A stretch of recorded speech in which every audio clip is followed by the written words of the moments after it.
walk us through what it is that she was attempting, because this probably isn't the first time she's done it. So I believe in this case, she had filed false deeds on the properties, trying to say that they were her property.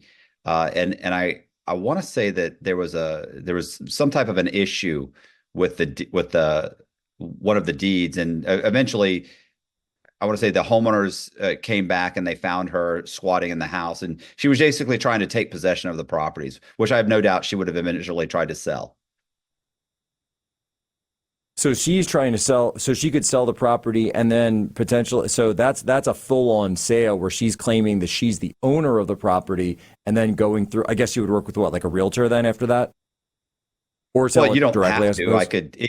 Yeah, The you don't have to. properties, if the property is, I don't want to say abandoned, but nobody's, because I don't think the properties were abandoned. They were just being worked on. So she Right. gained possession of those properties by being able to have access to them and go inside of them and stay in them or whatever she was doing. You don't even need to do that. It makes it easier because what you can do is you can go to public records, file a false deed on the property saying that you're now the owner, and then she could put the property up for sale, and someone can come and look at the property and say, hey, yeah, this house is worth 400,000. Let's say she's trying to sell it for 350,000. She's going to get a whole bunch of people wanting to buy that house.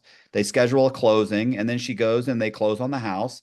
They'll wire her the money wherever she wants it, and she could pull the money out or leave it in her bank account. And the true homeowners may not even find out for months that this has happened, and she could be long gone with the money. So So she's long you gone. don't I need a mean, real estate agent to do that. You can do that on your own. yeah, yeah, no, it kind of clicked in my head that you actually don't need. You could sell it straight up. But in one of these situations, I mean, my gosh, do you think she could even, or not she, but just kind of speaking more broadly, I mean, you could have the homeowners coming home to potentially someone else living in their house. Sure, absolutely. That's happens. I don't want to say, it happens a lot. Like this type of fraud happens all the time, and it's seldomly reported on. It's a very common crime, and it's extremely easy to pull off as a fraudster. I mean, what she did, I've done many times, and you don't have to. The house doesn't have to be. It doesn't have to be vacant. It might make it a little easier if it's vacant, but I mean, I've actually borrowed money on people's houses in their name while they're living in the house. I borrowed three mortgages, I believe, on a gentleman's house one time while he was living there. He actually had a lien on the property, so I just went down to public records, satisfied the loan on the lien on his house. I made a fake ID in his name. I did not have all of his information. I didn't know his social security number. I didn't know his date of birth. I didn't even have his full name.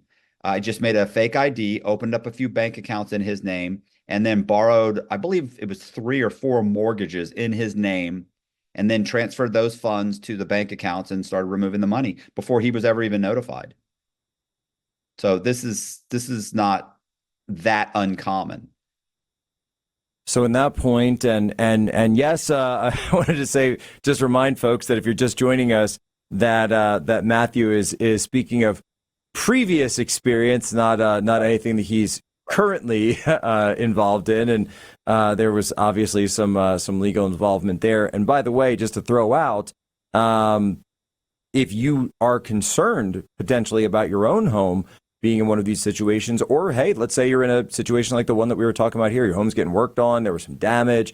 I was just talking about the fact that we had here on the show. I would talk about that. We had tree damage at one of our like some trees like out back was getting worked on, and we didn't have to move because of that. But we've had a bunch of damage from just really bad windstorms that we've had in the DC area, and God forbid, let's say we left or I, went on some, work trip or something and come back and something like this happened. But, and so of course, if people want to do that, it's HometitleLock.com, promo code POSO, and they're right now offering a free title history report plus free 14-day trial of their $1 million triple lock protection. If I could ask, you know, let's say you're concerned that something might be going on, or you're listening to this when someone's out there listening to it. You're a homeowner, maybe you've got a second property, et cetera. You're a rental property. Is there anything that you can look for? Are there any signs that either something might be amiss, or are there certain types of properties that home title thieves actively target, and what sort of things do they go for? I would say for the most part, it would be residential properties. It's not necessarily that the house has to be. It would be across the board. You're vulnerable. If you have your properties an Airbnb, you're extremely vulnerable. If you're renting your properties, it's vulnerable. If you're living in your property, you're vulnerable. I mean, if you own a residential piece of property or a commercial piece of property, then your title can be either stolen, or even in your own name, your property can be borrowed against. The real problem is that most people think that their title is secured somehow, and it's not.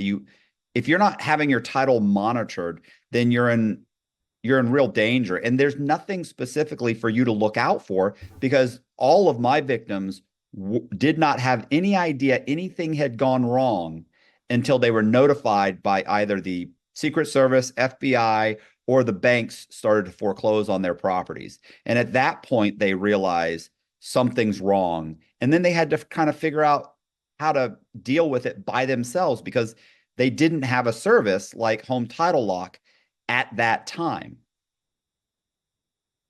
So that's the problem. So they don't have the service. This pops off, and I mean, you mentioned it. It's like, my gosh, any residential property, everyone's got a residential property, right? If you're, if you're a homeowner, that's the first thing you have. That's just the most basic thing before you have any, commercial entities or anything like that. And so, this really is something where it's, an ounce of prevention is worth a pound of cure. Because, I had somebody that I know personally, I've mentioned this before, that this individual was the victim of identity theft, and had loans taken out in their name, and the money was taken, and suddenly, suddenly the bills started coming in, and the person had just completely disappeared. And it was able to be resolved in that case, but it was a nightmare. It was an absolute nightmare going through all the paperwork. And to your point, this is a way for one of these people to use just an identity, basic false identity, to skip out and move on to the next one before anyone's even wise, given that time lag. 1 minute till the break. Right. I would say, that's something many times I would always use a stolen identity or a synthetic identity, and then I would either assume the homeowner's name, or I would transfer the title to the property. And if they had a mortgage on the property, I'd simply file a false satisfaction of mortgage. And then in many cases, I would borrow 3 and 4 mortgages against that property. And the only real thing that could have possibly stopped me was had my victims had some type of a security on their property, which would be Home Title Lock monitoring the title to their house. That's really the only defense for something along like this.